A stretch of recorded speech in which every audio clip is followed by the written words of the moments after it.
барлықтарыңа бақыт тілеймін, денсаулық тілеймін. Өміріміз бұдан да жақсы нұрлы болсын, елімізде тыныштық болсын, жақсы күндер көп болсын. Уважаемые жители города Тарас, поздравляю вас с наступающим Новым годом.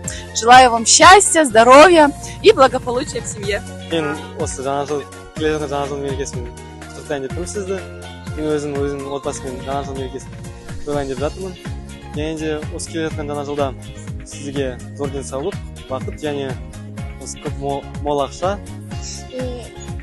Жаңа жыл болғанын күтемін. Аяз ата келіп сізге сыйлықтар берсін, қуаныш сый берсін.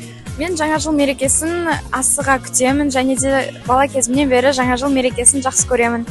Ал бірақта біз Наурыз мерекесін үлкен отбасымызбен тойлаймыз. 24 жыл бәріңізге құтты болсын, елімізге байлық, жұртымызға амандық, бәріне тыныштық тілеймін.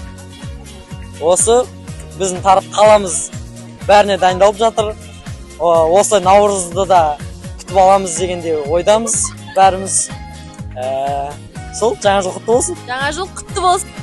Келе жатқан 2024 жаңа жылдарыңызбен құттықтаймын. Осы келесі жылы жаңа өмірмен бастаймыз деген ойдамын.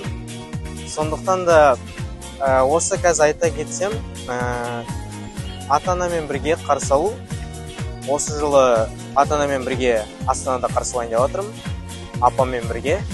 Сол үшін сіздерді тағы да құттықтап қояйын. Мерекесі ол негізі біздің қазақтың жаңа жылы деп айтса да болады. 22 Наурыз болады. Біз де сол жаңағыдай тура жаңа жылдай Наурыз тойы жасап, әдемі отырып, тойлап деп қарсы аламыз.